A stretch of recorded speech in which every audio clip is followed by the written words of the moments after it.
Hola, soy la profesora Lourdes Galván. Estamos en otra sesión de química para poder hacer una retroalimentación del contenido anterior. El tema que vamos a analizar el día de hoy tiene que ver en cómo saber si la muestra de una mezcla está más contaminada que otra. Vamos a descubrirlo en las siguientes diapositivas. Una mezcla está formada por varias sustancias. El aire es una mezcla de varios gases. Algunos de estos gases son contaminantes, pero si se mantienen dentro de un margen de seguridad, no representan peligro para la persona.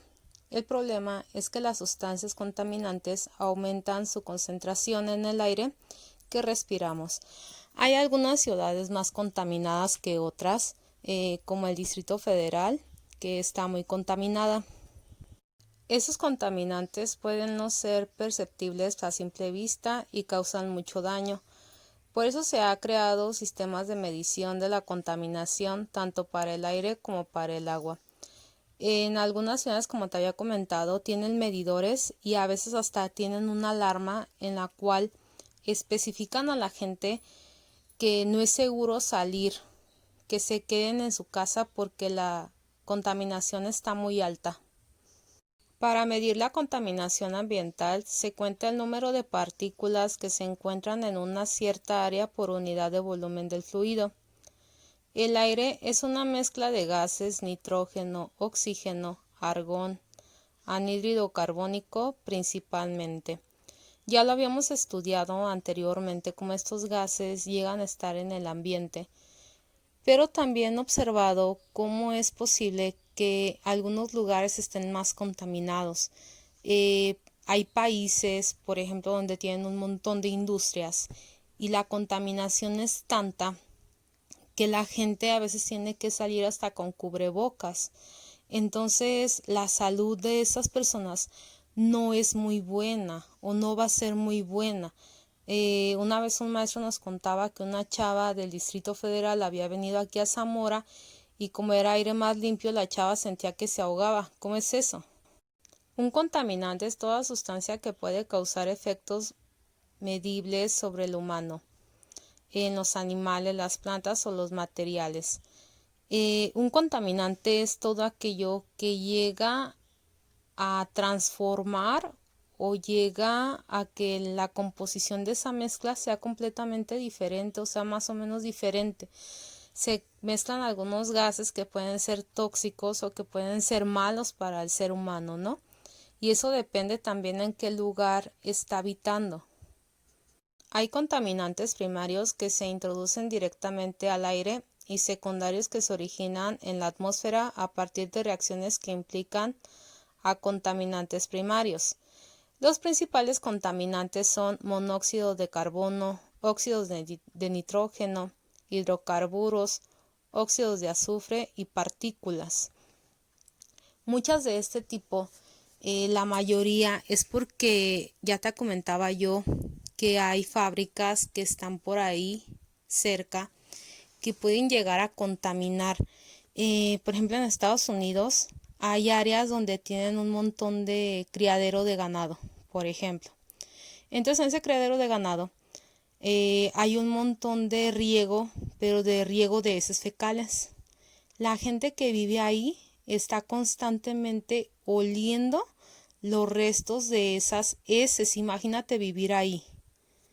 Y no solamente es el olor, también resulta que ese tipo de micropartículas que ellos respiran afectan la cuestión de sus pulmones. Y hay un montón de gente en esa localidad que tiene que ir por asma y por problemas respiratorios. Y aparte del aire, pues obviamente también el agua se llega a contaminar. El agua es un compuesto de oxígeno e hidrógeno, el 0.77%, es el agua dulce de la corteza terrestre, el 1.76% se encuentra en glaciares y el 97.47% es agua salada.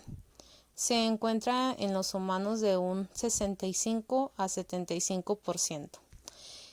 Fíjate muy bien aquí, el número más alto se encuentra en las aguas saladas. Ya eso ya lo habíamos analizado en algún momento cuando estábamos en biología y aún así no la llegamos a cuidar. El agua pues obviamente es un recurso vital para el ser humano. Hay algunas regiones en el mundo donde el agua es abundante y en otras donde no hay absolutamente casi agua, como en África, y aún así el ser humano no ha aprendido a cuidarla. El agua, pues en este sentido, tiene muchos contaminantes, la mayoría creados por el hombre, que son los desechos químicos, los petroleros, los domésticos como los desechos de jabón que son antiorgánicos, algunos, la cuestión agrícola, la ganadera que ya te había comentado, entre otros los desechos de pilas que las llegan a tirar también, a veces el matar animales en gran escala. Algunas consecuencias de la contaminación del agua son alteración de los ecosistemas, escasez del agua, el suelo infértil, la extinción de la flora, la muerte de la fauna y la ruptura de la cadena alimenticia. Como puedes darte cuenta, las diferentes concentraciones de un contaminante en una mezcla tienen distintos efectos en la salud y el medio ambiente. Antes de la salud del ser humano, creo que va la cuestión de la flora y la fauna. Son los primeros afectados. Y como el ser humano es tan avaricioso, nos afecta ya hasta después de un tiempo, ¿no? Y te has dado cuenta cómo ahorita que ha estado el coronavirus, pues obviamente la flora y la fauna pues ha resurgido, ¿no? Animales que como que se creían extintos han estado saliendo. Y algunos lugares donde no había ya a lo mejor árboles están resurgiendo. ¿Por qué? Porque el ser humano no está acabando con ellos, está encerrado. En el aire que respiramos hay micropartículas que entran a nuestro organismo y lo dañan. La contaminación propicia el origen de enfermedades respiratorias y cardiovasculares. Yo recuerdo que cuando inició esto del coronavirus comentaban que el Distrito Federal, la Ciudad de México, pues también iba a ser de las más perjudiciales. ¿Por qué? No solo por el simple hecho de que tiene un montón de gente y que se pueden contagiar a lo mejor por lo que está respirando otro, ese tipo, ¿no? Sino que había mucha gente con problemas respiratorios, gente que tiene asma por la cuestión de la contaminación. Entonces eso sí es un factor malo. Estimar las consecuencias y el alcance global del impacto que causa la contaminación atmosférica en nuestra salud y en nuestro medio ambiente es una tarea muy complicada. Existen muchos estudios en función de los diferentes sectores afectados o fuentes de contaminación particulares. También suelen emplearse diversos modelos económicos para cuantificar los costos asociados a la contaminación atmosférica. De hecho, la ONU, que es la organización que debería de estar cuidando todo esto por el bienestar de la salud mundial, a veces se la brincan a algunos países, no acatan las indicaciones, tienen un montón de contaminación y siguen contaminando y les da igual.